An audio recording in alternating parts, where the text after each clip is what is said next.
खुलुमबाय गिबियावनो बयखौबो गोदान आपडेट इउट्यूब चेनेलाव बरायग्रोना लाबाय आं दिनै नोंथांमोननो मोनसे गोनां स्पेशल भिडिअ लाबोदों नोंथांमोना भिडिअखौ फारसेनिफ्राय नायबानो जाबाय दिनैनि भिडिअआ जोबोद इम्पर्टेन्ट जागोन नोंथांमोना थाम्बनेल एबा टाइटेलाव नायनानै एसेब्लाबो हमनानै मोनखादों जानो हागौ दिनै भिडिअआ मानि सायाव जागोन आं दिनै नोंथांमोननो खोन्थागोन जोङो रेशन कार्डआव माबोरै मेम्बार सोयो आं दिनै नोंथांमोननो खोन्थागोन जायफ्रा माइरं मोनाखै नोंथांमोना न'खरनि गेजेराव सोरबाफोर माइरं मोनै दङब्ला नोंथांमोना गावबागावनि रेशन कार्डआव नोंथाङा बे मानसिखौ एड खालामनो हागोन सोनो हागोन आरो बिथाङाबो माइरं मोननो हागोन लोगोसे नोंथांमोना नैबे भिडिअखौ नायनानै खालामबानो जाबाय गावबागावनि मबाइल बा कम्पिउटारजोंनो नोंथांमोना खालामनो हागोन बेयाव जेबो नोंथांमोना अफलाइनाव थांनांगौ गोनां गैया नोंथांमोना रोङोब्ला गावबागावनि मबाइलजोंनो अनलाइनै नोंथांमोना मावनो हागोन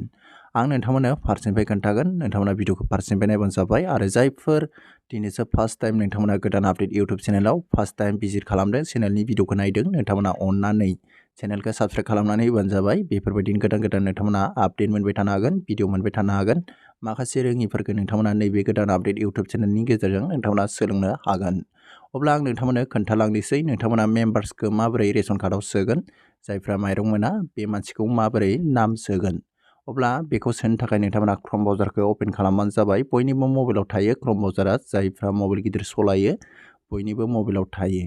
जायफ्रा नेट गोनां मबाइल सलायो दै बिनिफ्राय नोंथांमोना बेयाव नुगोन सार्च अर टाइप वेब एड्रेस बेयाव नोंथांमोना थुनांगोन खनसे बिनिफ्राय नोंथांमोना लिरनांगोन आसाम ग्राम बे आसाम ग्रामखौ थुबानो जाबाय मेन वेबसाइटआ फैबाय नायबानो जाबाय पिडिएस ग्राम्स बेयाव नोंथांमोना खनसे थुनानै बानो जाबाय गोजौनियाव बिनिफ्राय बिनि पेजआ बेफोरबायदि गेवगोन बेखौ आं जुम खालामनि बेखौ नायबानो जाबाय आं नोंथांमोननो खोन्थानि बेयाव दं नायबानो जाबाय लड्स इउर ग्रिभेन्स बेयाव नोंथांमोना नोंथांनि मेम्बार्सखौ बेयाव एड खालामनो हागोन सोनो हागोन बिनिफ्राय बेयाव नायबानो जाबाय भिउ स्टेटास अफ इउर ग्रिभेन्स बेयाव नोंथांमोना स्टेटासखौ नायनो हागोन जेब्ला नोंथांमोना एप्लाइ खालामखाङो बेनि उनाव स्टेटासखौ नायनो हागोन नाम्बार मोनगोन आं बेखौ खोन्थाखाबाय स्टेटासखौ मायाव नायो बेयाव थुनानै बानो जाबाय बिनिफ्राय आङो दा एप्लाइखौ माबायदि खालामो बेखौ आं नोंथांमोननो खोन्थालांनोसै बेखौ एप्लाइखौ खालामनो थाखाय बेयाव नोंथांमोना थुदो लड्स इउर ग्रिभेन्सआवनो बेयाव थुनानै बानो जाबाय अब्ला बिनि पेजआ बेफोरबायदि गेवबाय आं नोंथांमोना फारसेनिफ्राय मोजाङै खोन्थागोन नोंथांमोना गोसो होनानै नायबानो जाबाय बेयाव नायबानो जाबाय बेयाव दङ डु इउ हेभ रेशन कार्ड न' बेयाव नोंथांमोनखौ सोंदों रेशन कार्ड दंना गैया दङबा एसआव होदो ओमफ्राय गैयाबा न' होदो बिनिफ्राय नायबानो जाबाय नेम बेयाव जाय मानसिनिखौ सोगोन बेखौ नेमखौ बेयाव होबानो जाबाय बिनिफ्राय जेन्डार दङ बेयाव मेल फिमेल बेयाव नोंथांमोना होबानो जाबाय हिन्जाव मानसिबा हिन्जाव मानसि फिमेलाव होदो हौवाबा मेलाव होदो बिनिफ्राय कन्टेक्ट नाम्बारखौ बेयाव होदो बिनिफ्राय बेयाव इमेल आइडि दङ इमेल आइडिखौ नोंथांमोना होनो हागोन कन्टेक्टखौ होबाबो जायो होआबाबो जायो दै जाय नोंथांमोना नैबेयाव नुदों नोंथांमोना बेयाव गोजा गोजा नुदों स्टार गोजा गोजा नुदों बे स्टार थानायाव नोंथांमोना होथारनांगोन बिनिफ्राय बेयाव मबाइल नाम्बारखौबो होबाबो जायो होआबाबो जायो बेयाव कन्टेक्टखौ होनाय लोगो लोगो बेयाव कन्टेक्टखौ होदो होनोबा बिनिफ्राय इमेल आइडिखौ बेयाव होनोबा होदो बिनिफ्राय बेयाव दं नै मबाइल बेयाव नोंथाङा इन्डियानिखौ होबानो जाबाय 91खौ बिनिफ्राय बेयाव मबाइल नाम्बारखौ होबानो जाबाय बेयाव होबाबो जायो होआबाबो जायो बे नोंथांमोननि खोथा बिनिफ्राय आं नोंथांमोननो खोन्थानि बेखौ हले होथारनांगोन नै कमप्लिट एड्रेस बे कमप्लिट एड्रेसखौ होनांगोन बिनिफ्राय बेयाव पिन क'डखौ होनांगोन गासैबो एड्रेसफोरखौनो होजोबनांगोन बेयाव नोंनि आधार कार्डआव माया दङ बेखौ होदो कमप्लिट होजोबदो बिनिफ्राय बेयाव पिन क'डखौ होदो बिनिफ्राय बेयाव दङ नै डिस्ट्रिक्ट नोंनि डिस्ट्रिक्टखौ होनाय लोगो लोगोनो बेयाव नोंथांनि साब डिभिसना ओंखारखागोन साब डिस्ट्रिक्टआ बेयो अट'मेटिक जाखागोन नोंथांमोना सेलेक्ट खालामनो हाखागोन बिनिफ्राय बेयाव दङ नायबानो जाबाय ग्रिभेन्स केटेगरि बेयाव नोंथाङा नोंथांनि बे ग्रिभेन्स केटेगरियाव नोंथाङा आदार्सखौ होबानो जाबाय आदारा गाहायाव नुखागोन नोंथांमोना अपसन बेखौ फिलआप खालामनायनि उनावसो बेयो ओंखारो बिनिफ्राय बेयावबो दङ नै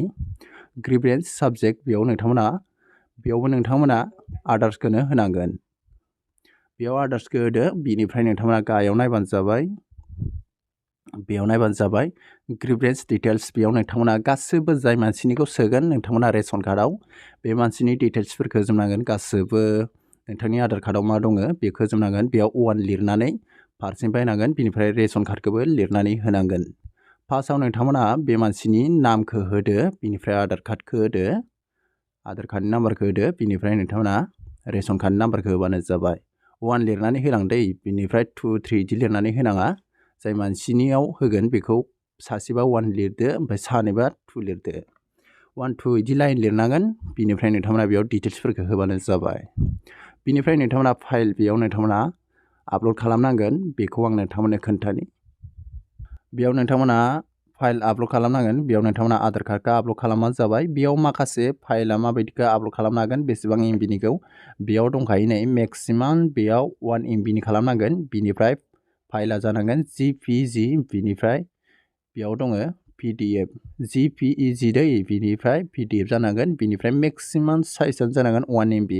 1 एमबि खालामदो नोङो नोंथांनि मबाइलाव थांनानै 1 एमबि खालामदो फाइलखौ बिनिफ्राय आपल'ड खालामदो। बेयाव दंखायो नै सुइच फाइल बेयाव नोंथांमोना खनसे थुनाय लोगो लोगोनो नोंथांनि गेलारियाव लांगोन। बिनिफ्राय नोंथांमोना बेयाव दङ नै नुखादों बेयाव केपसा दं बे केपसाखौ नैबे केपसायाव फिलआप खालामदो बिनिफ्राय साबमिट थुदो।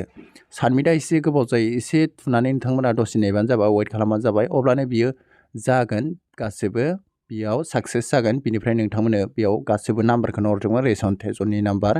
बिनिफ्राय बेयाव नोंथांमोननो माखासे नाम्बार हरगोन बेफोरखौ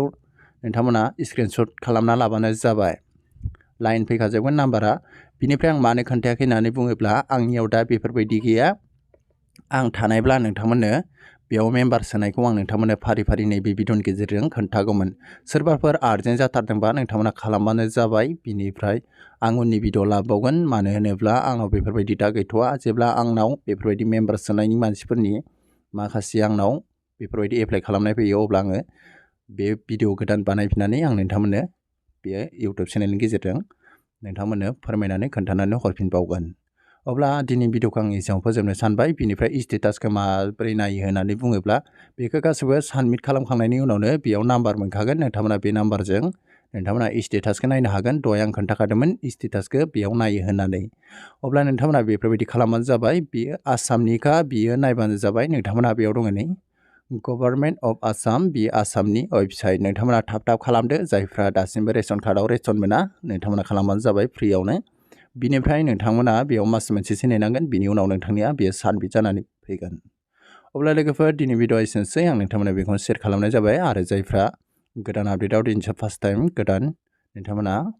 चेनेलखौ साबस्क्राइब खालामना लादो आरो लोगोसे नोंथांमोना डिसक्रिपसनाव नोंथांमोना वाट्सएप ग्रुप दङ बेयाव नोंथांमोना जइन जायोबानो जाबाय जाहाथे आंनि गोदान गोदान नटिफिकेसन नोंथांमोना मोनबाय थानो हायो। अके लोगोफोर बाय बाय। नोंथांमोना नेक्स्ट भिडिअखौ नेनानै थाबानो जाबाय।